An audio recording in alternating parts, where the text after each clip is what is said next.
Bismillah. Assalamualaikum warahmatullahi wabarakatuh. Innal hamdalillah nahmaduhu wa nasta'inuhu wa nastaghfiruh wa na'udzu billahi min shururi anfusina wa min sayyiati a'malina. May yahdihillahu fala mudilla lahu wa may yudlil fala hadiya lahu. Asyhadu an la ilaha illallah wahdahu la syarika lahu wa asyhadu anna Muhammadan abduhu wa rasuluh. Allahumma salli ala Muhammad wa ala alihi wa sahbihi ajma'in. Amma ba'd. Qala Allah ta'ala fil Qur'anil Karim, a'udzu billahi minasyaitonir rajim. Ya ayyuhalladzina amanu taqullaha haqqa tuqatih wa la tamutunna illa wa antum muslimun. Qala Rasulullah sallallahu alaihi wasallam, fa inna ahsanal hadits kitabullah wa khairal hadi hadi Muhammadin sallallahu alaihi wasallam. وشر الأمور محدثاتها وكل محدثة بدعة وكل بدعة ضلالة وكل ضلالة في النار. Para ikhwan kaum muslimin dan muslimat, mari kita awali majlis pada malam hari ini dengan baca doa menuntut ilmu. Bismillahirrahmanirrahim. Rabbi zidni ilma, Allahumma anfa'ni bima 'allamtani wa 'allimni ma yanfa'uni warzuqni 'ilman yanfa'uni.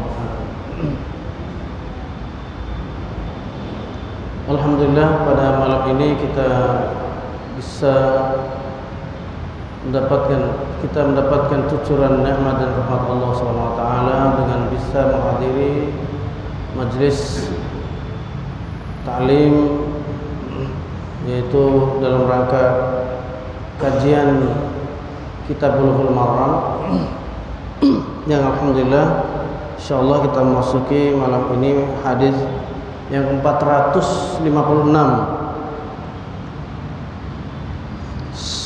bab salat musafir dan yang sakit.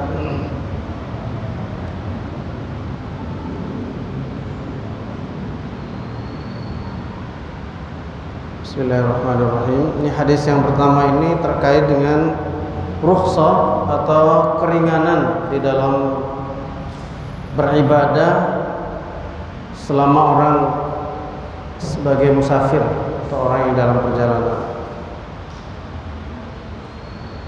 Bismillahirrahmanirrahim. An Ibnu Umar radhiyallahu anhuma qala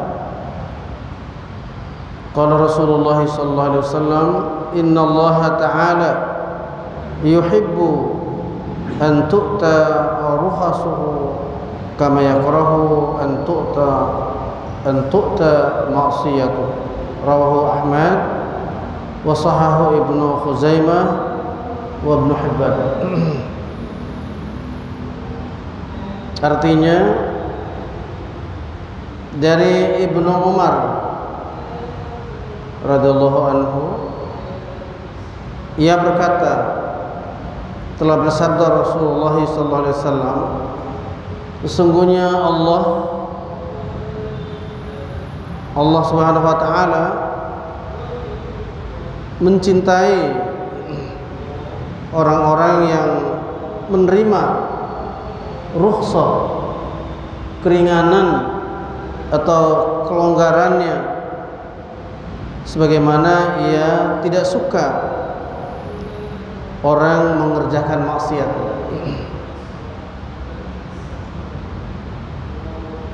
Hadis yang ke-456 ini adalah hadis tentang keringanan di dalam beribadah, termasuk dalam hal ini adalah salatnya orang yang dalam perjalanan.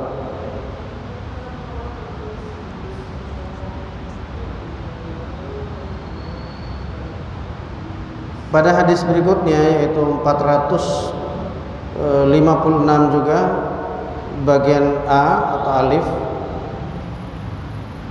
wa fi riwayatin kama yuhibbu an tu'ta azainuh,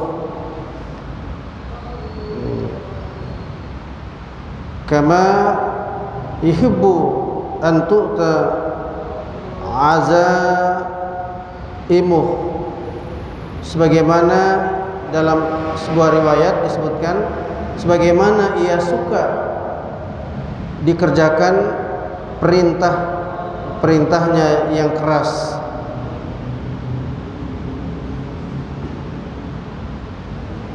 Maksudnya adalah Allah mencintai atau menyukai seseorang mengambil rukhsah keringanan itu sama bobotnya seperti orang yang mengerjakan perintah Allah Subhanahu wa taala yang berat.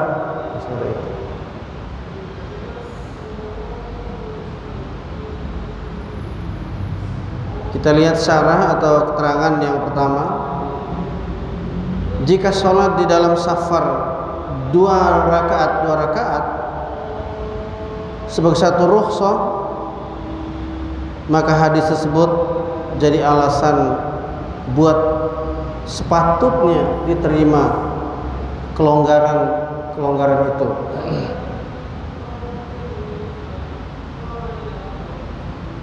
Yang kedua, dan hadis itu memberi arti bahwa sholat itu pada asalnya adalah 4 rakaat.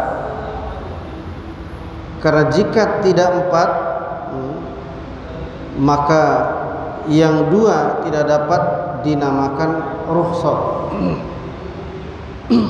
Maksudnya kalau sholatnya 2 rakaat seperti subuh, ya, tidak dapat rukhsah karena hanya 2.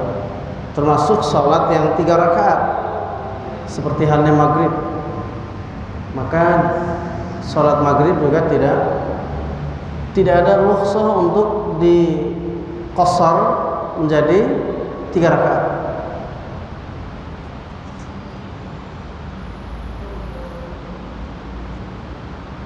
Hadis yang 457, An Anasin qala kana Rasulullah sallallahu alaihi wasallam idza kharaja masirata 3 amyalin aw farasikh shalla rak'atain, rawahu Muslim.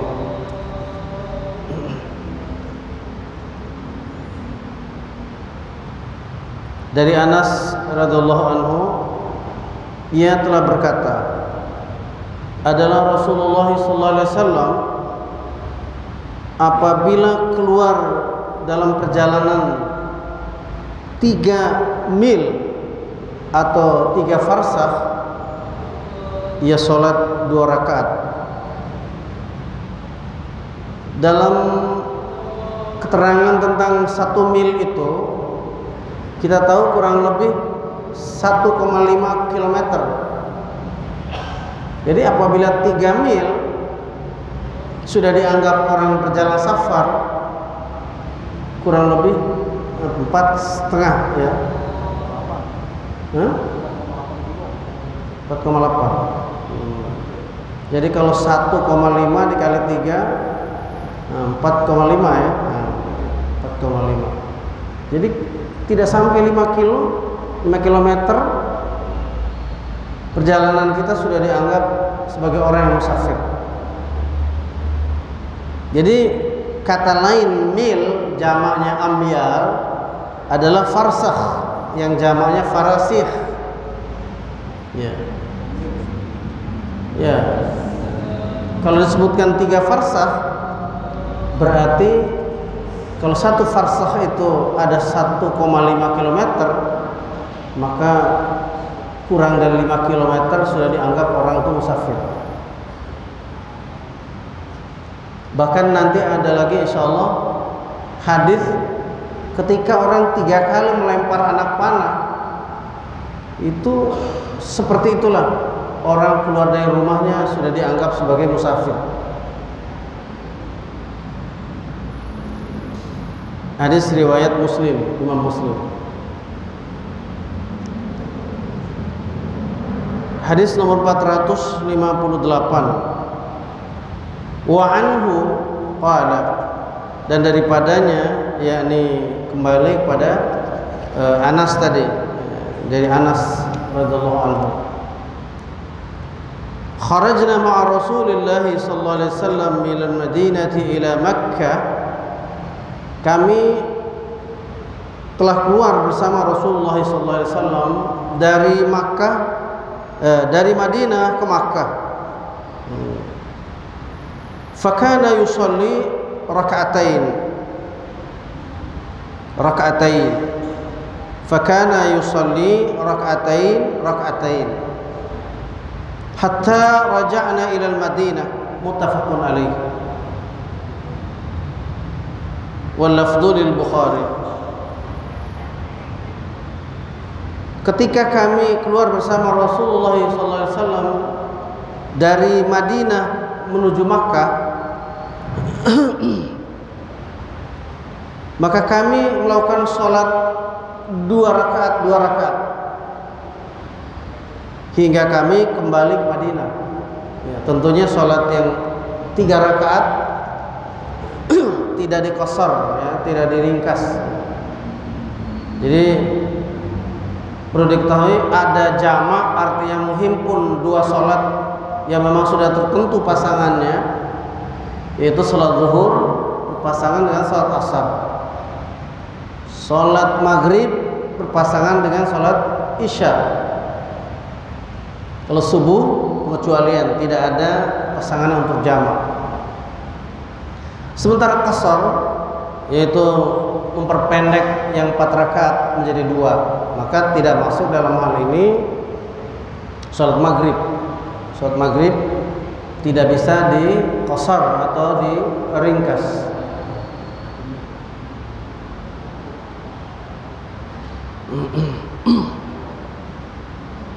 Ya. Hatta raja'na ila al-Madinah, sehingga kami kembali ke Madinah. Ya. Jadi antara hadis yang pertama tadi tentang 3 farsakh dan hadis antara Madinah dengan Makkah tidak bertolak belakang. Karena yang satu memberikan ukuran yang paling pendek, paling singkat perjalanannya, sementara Makkah dan Madinah ratusan kilometer jauhnya, tidak menjadi standar bahwa harus sekian ratus kilometer baru berhak mendapatkan rukhsah, tidak. Melainkan tetap kembali pada hadis yang menyebutkan salasati amyal atau farasikh, ya, salasa farasikh, 3 mil atau 3 farsakh, seperti itu. Muttafaqun alaih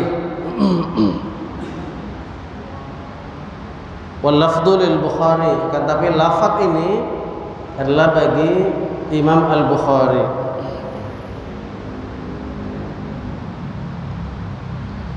Hadis 459. An Ibnu Abbas radhiyallahu anhu qala, dari Ibnu Abbas radhiyallahu anhu dia berkata, aqama an-nabiy sallallahu alaihi wasallam 19 yauman yaqsur.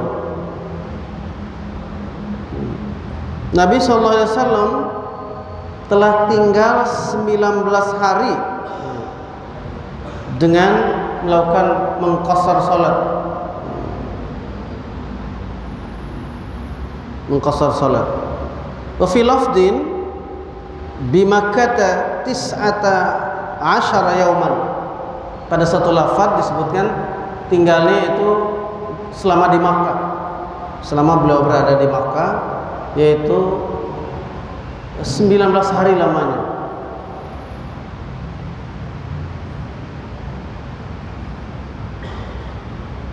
Rawahul Bukhari, diriwayatkan oleh Imam Al-Bukhari.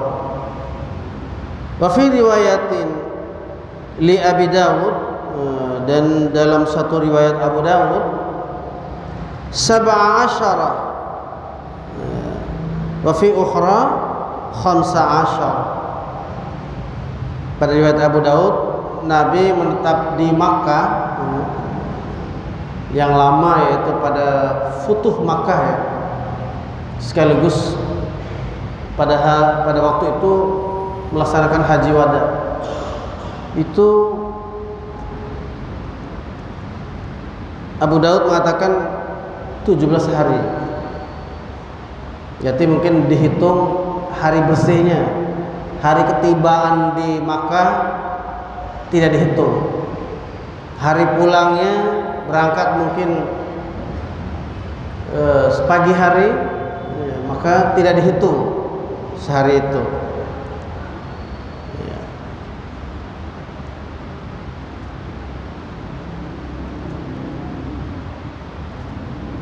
Wa fi ukhra, dan pada sebagian riwayat menyebutkan khamsa asyara, yaitu 15 hari.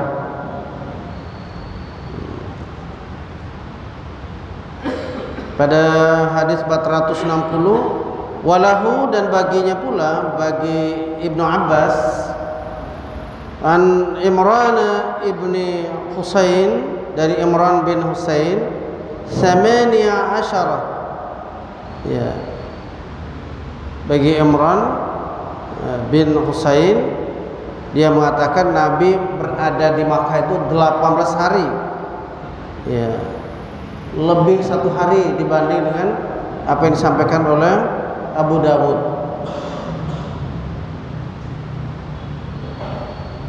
Ya.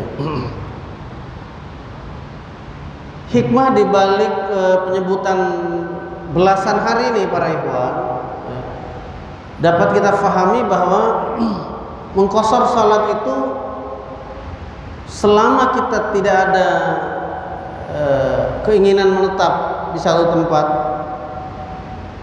terutama orang yang tidak punya tempat tinggal di situ dan tidak punya keluarga, anak istri di situ, maka aturan ini adalah berlaku untuk orang yang tetap menjalankan sholat dengan qashar di sebuah tempat atau di satu tempat. Seperti halnya beliau sampai 19 atau 17 atau 18 hari tadi berada di Makkah,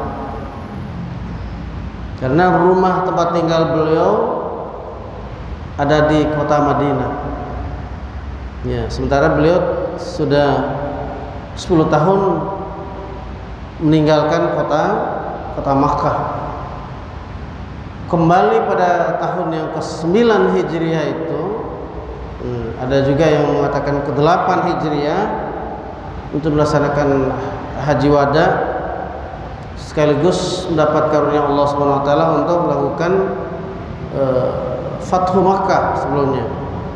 Ya, maka beliau menetap di Makkah itu selama itu. Ada satu contoh para ikhwan yang terkait dengan manasik haji,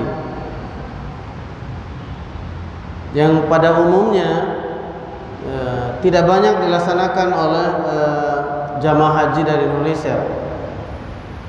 Ada sebagian yang melaksanakan, yakni keluar dari funduk atau hotel, ya, itu pada tanggal 8 Zulhijjah itu memulai haji. Kemana berangkatnya? Yaitu menuju Mina, ke Muna kata orang Arab sana. Itu ke Mina. Di sana beliau Nabi Muhammad SAW dan para sahabatnya pada saat itu mabit. Mabit itu artinya bermalam saja. Jadi beda dengan tinggal, ya, atau menginap biasa. Tapi ini hanya disebut mabit saja, beberapa malam, 1, 2 atau 3 malam. Beliau melakukan sholat zuhur 2 rakaat pada waktu zuhur, tidak menjamak dengan asar, karena ada qashar saja dan ada jamak dan qashar. Ini sudah sampai di Makkah ini. dari Madinah, beliau mengqashar salat zuhur di Mina pada tanggal 8 Zulhijjah.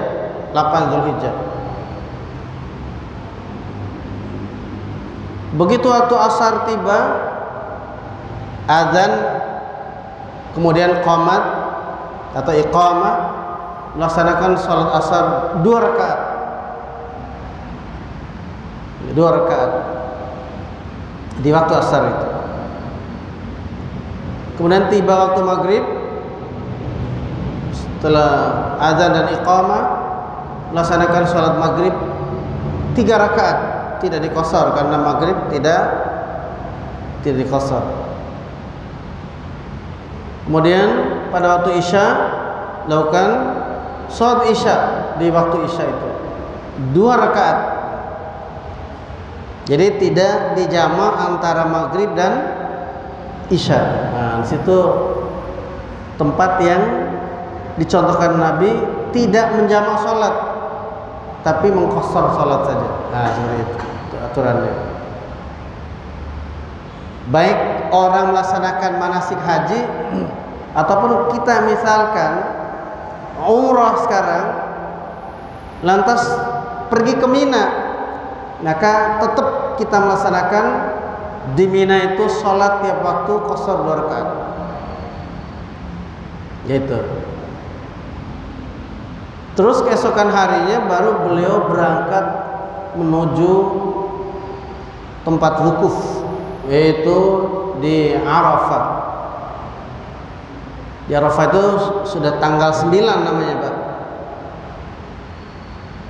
Yang keumuman orang melaksanakan haji ini dilewati yang tanggal 8 tadi.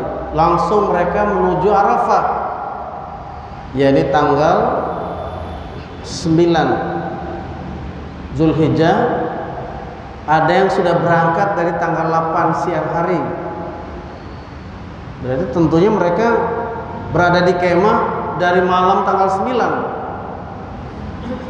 Tapi kita tidak titik beratkan itu, melainkan bicara tentang sholatnya ini ya. Beliau dan para sahabatnya ketika sampai menjelang masuk pintu gerbang Arafah itu, beliau sebelumnya memerintahkan pada beberapa orang sahabat untuk mengawal muslimat, perempuan-perempuan Islam. Untuk apa berangkat lebih dulu? Yaitu untuk membangun sebuah masjid yang sekarang sudah berdiri megah di situ. Dulu sangat sederhana masjidnya, namanya Masjid Namira. Masjid Namira. Di masjid itulah tempat imam berkhutbah. Ya. Sekarang imamnya yang berkhutbah adalah atas amanat dari Raja Saudi, Raja Arab Saudi, para ikhwan sekalian. Ya. Kalau dulu yang mengamanatkan untuk khutbah di situ ya khalifah. Kalau beliau tidak bisa berkhutbah. Sebelum khalifah ya Rasulullah sallallahu alaihi wasallam sendiri.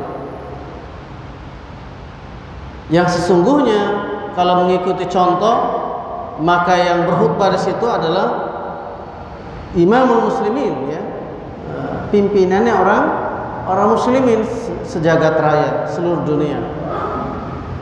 Ya. Mudah-mudahan di suatu waktu nanti, suatu saat, maka imamul muslimin yang berkhutbah di Masjid Namira itu. Jadi di situ dilaksanakan sholat zuhur dan asar. Nah, para ikhwan, beda ya. Jadi kalau di situ dilaksanakan di jamak zuhur dan asarnya dan di qashar. Ya. Zuhur dan asar di jamak dan di qashar. Kalau sholat Jumat khutbah dulu baru sholat. Kalau sholat di situ, sholatnya dulu di jamak dan di qashar, dua-dua. Setelah itu baru berkhutbahlah imam tadi dengan panjang sekali khutbahnya. Masya Allah. Begitulah sunnahnya. Sementara banyak orang-orang yang sudah ada duluan di dalam tenda-tenda melakukan khutbah sendiri-sendiri tiap-tiap negara, tiap-tiap kloter, tiap-tiap apa namanya itu, kepala regu, ya, apa namanya, sudah di bawahnya kloter itu, ketua rombongan. Satu kloter mungkin dipilih ketua rombongan untuk mengimami atau berkhutbah. Yang sunnah itu sekaligus saya sampaikan bahwa semua orang yang haji harus sholat zuhur dan asar jamak qashar di Masjid Namira, mestinya sunnahnya, baru masuk ke area untuk wukuf, ya, seperti itu. Jadi ini perbedaan antara sholat di Mina. Begitu pula nanti kalau sudah selesai tanggal 9, pulang sore hari, malam hari, bermalam lagi di Muzdalifah, pagi harinya tanggal 10 melontar lagi ke Mina lagi. Ke Mina, pulang dari Arafah, mampir di Muzdalifah. Muzdalifah itu perjalanan disebut dalam Al-Quran indal masy'aril haram. Ya, Masy'aril Haram itu, kawasan sekitar itu. Sampai di Mina untuk melakukan lontar 3 hari, ya, setelah tanggal 10 itu, 10, 11, 12, 13, itu sholatnya juga seperti itu. Tiap waktu sholat dikosor 2 rakaat, tidak dijamak. Nah, seperti itu. Insyaallah kita sampai ke sana untuk menjelaskan tentang masalah qashar ini.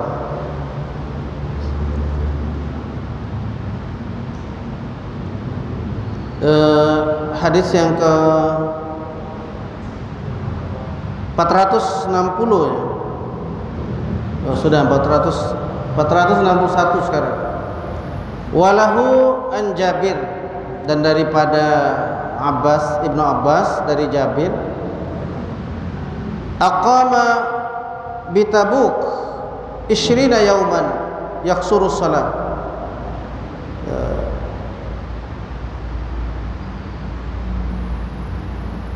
Dan baginya dari Jabir, ia tinggal di Tabuk 20 hari mengqashar salat.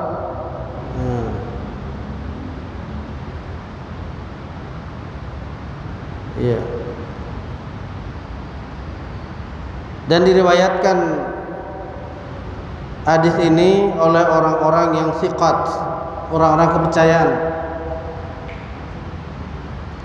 Illa annahu ikhtulifa fi waslihi, kecuali bahwasanya ini dipersisikan tentang hadis ini mausulnya.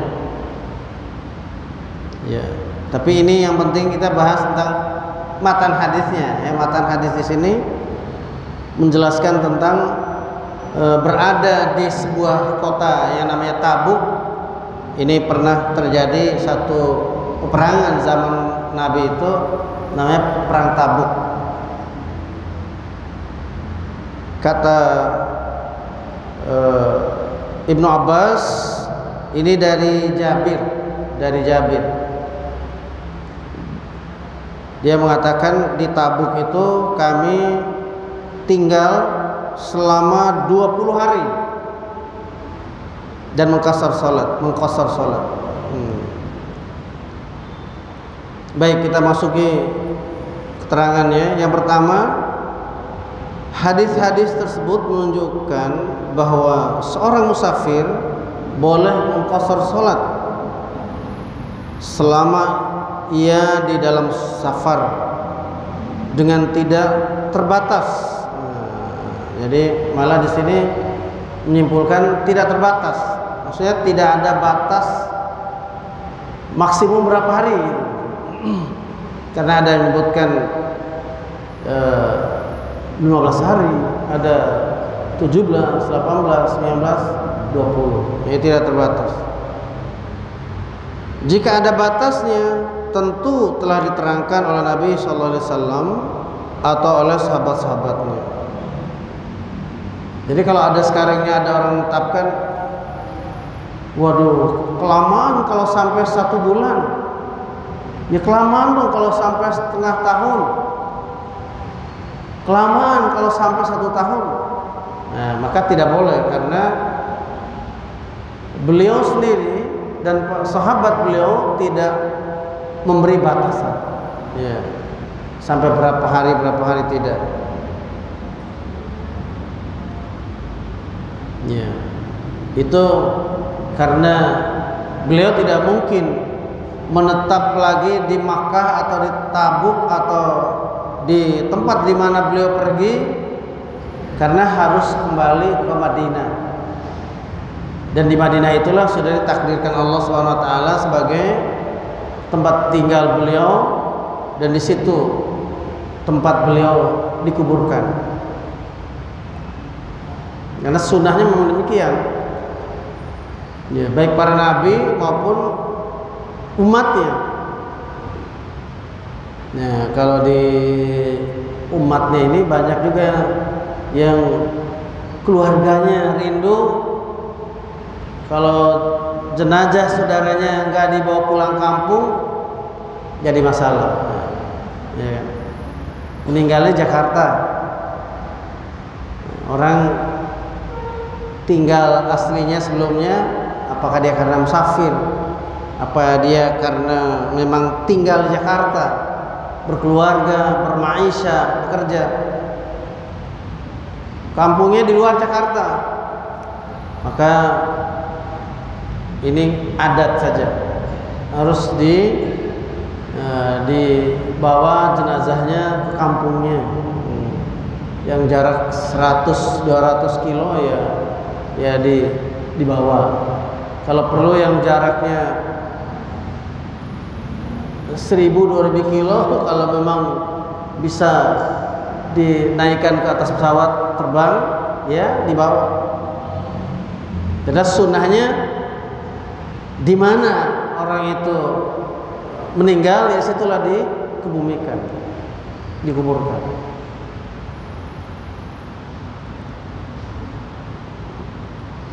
Yang kedua, orang yang menikah di satu tempat dan orang yang berniat hendak tinggal tetap di situ, tidak dinamakan dia musafir lagi, maka habislah hak mengqasar baginya. Seperti halnya sahabat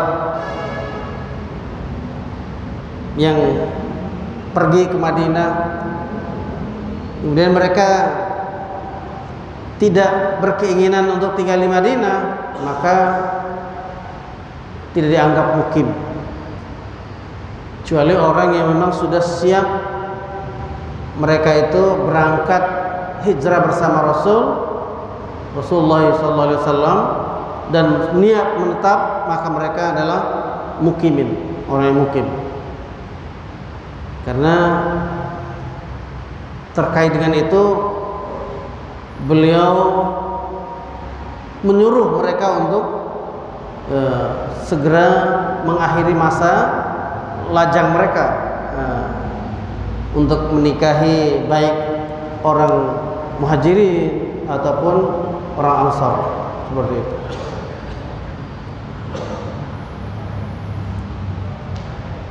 Berapa menit lagi? Berapa menit lagi? 7:11. Masih baik. Saya teruskan hadis 462. Ntar saya minum.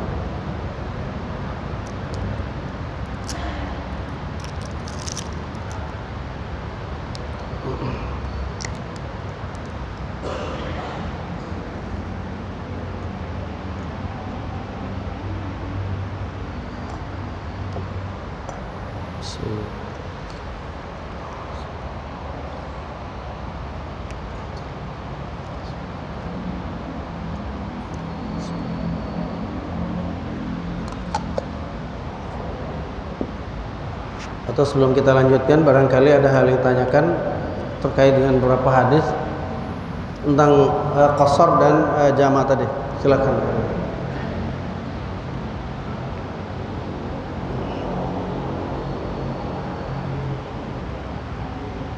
Ya, silakan Pak Sarah.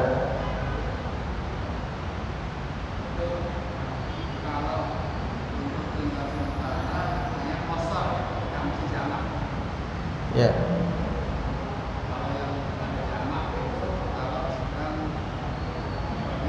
Ya.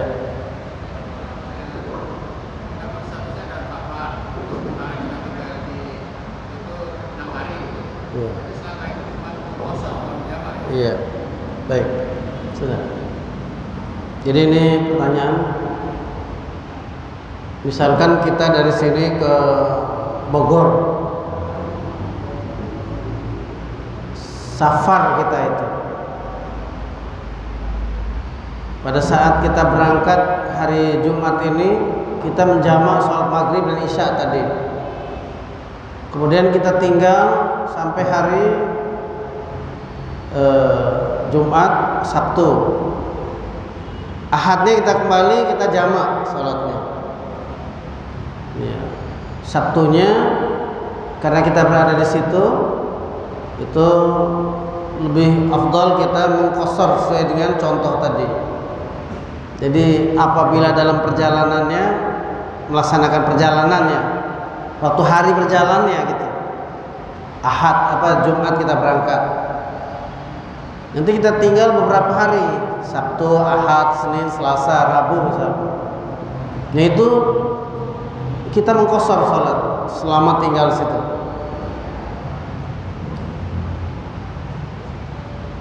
Pada saat kita kembali misalkan hari Kamis depannya, nah kita mau kembali setelah zuhur, boleh mengqasar dan menjamak zuhur dengan asar. Kenapa dijamak? Karena kita akan mengadakan perjalanan kembali ke kota, kembali ke kampung halaman kita di sini, seperti itu. Jadi tidak menjamak pada saat kita di sana gitu. Melihat dari hadis ini, kita mengqasar saja. Misalnya kita di Bogor itu dipersilakan untuk mengimami sholat isya misalnya. Jadi diperbolehkan oleh imamnya kita mengimami sholat isya.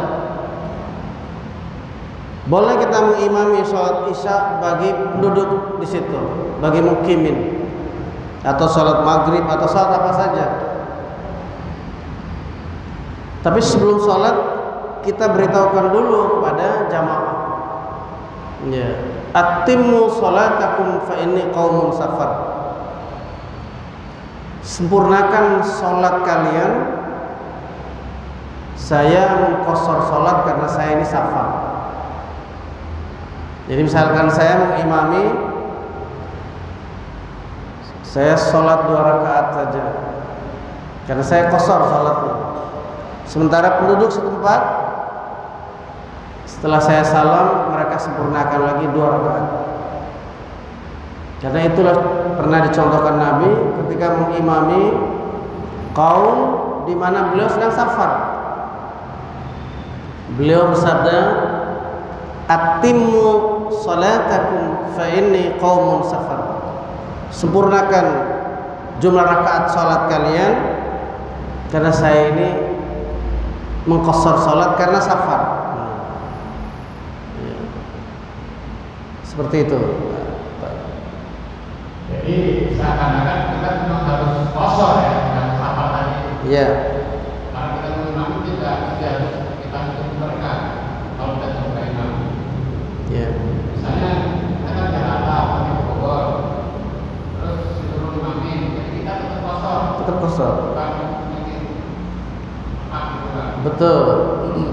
Jadi kita mengimami kaum, kita statusnya musafir, maka kita qasar. Beda halnya kalau kita makmum. Kita makmum sama penduduk setempat. kita tam, sholatnya sempurna karena mengikuti imam yang sholatnya tamam atau sempurna. Ya, seperti itu.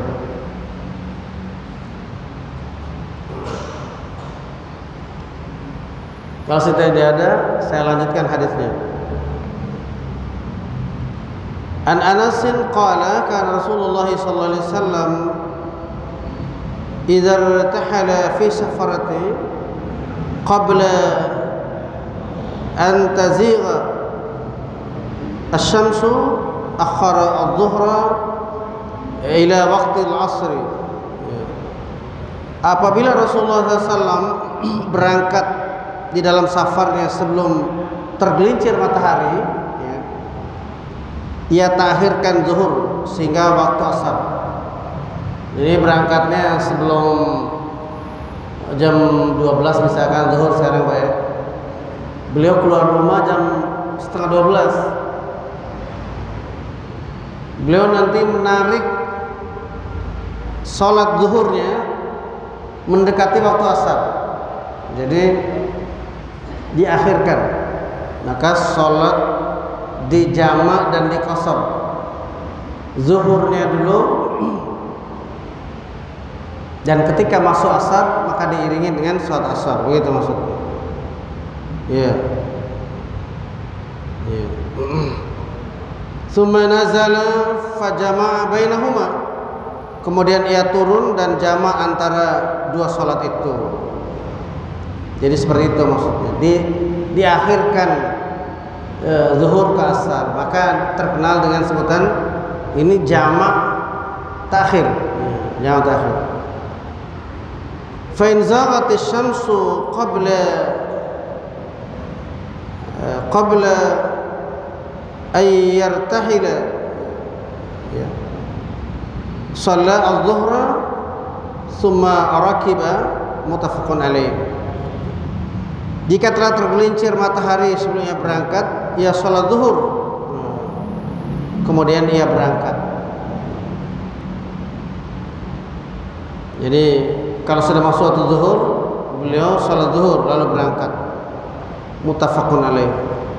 Fi riwayatin lil Hakim fil arba'ina bi isnadin sahih.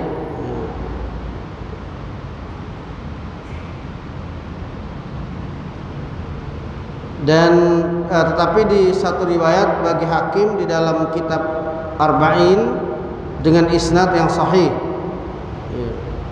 Shalla adh-dhuhra wal asra tsumma rakiba. Di sini diriwayatkan beliau sebelum berangkat, kalau sudah masuk waktu zuhur, beliau sholat zuhur dan sholat asar, kemudian rakiba, kemudian naik kendaraan. Ya. Jadi zuhur asar dijamak sebelum keluar rumah, sebelum naik kendaraan. Wali Abi Nu'aim fi Mustakhraj Muslim, dan dari Abi Nu'aim di kitab Mustakhraj bagi Muslim, kana idza kana fi safar, ya, yaitu apabila di dalam safar,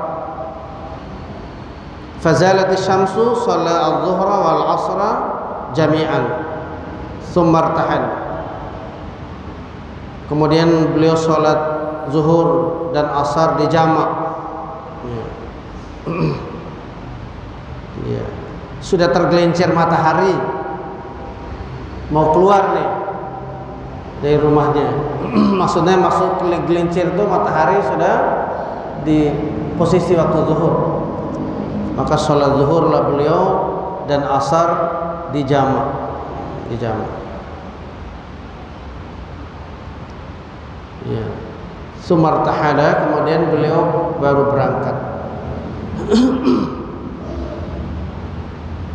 Jadi sebagian dari hadis tadi itu Rasul apabila matahari sudah tergelincir hanya sholat zuhur saja lalu keluar,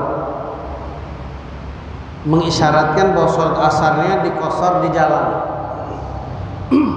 Tapi dilengkapi dengan beberapa riwayat, ternyata beliau sholat zuhur dan asar dijamak, diperbolehkan. Ya, contoh kasus begini. Ya, ketika kita mau berangkat ini, mau terbang, mau ke Bandung misalkan.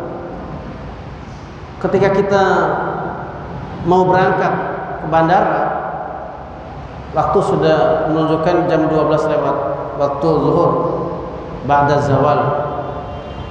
Maka kita sholat zuhur 4 rakaat dan sholat asar 4 rakaat dijamak, tidak dikosor.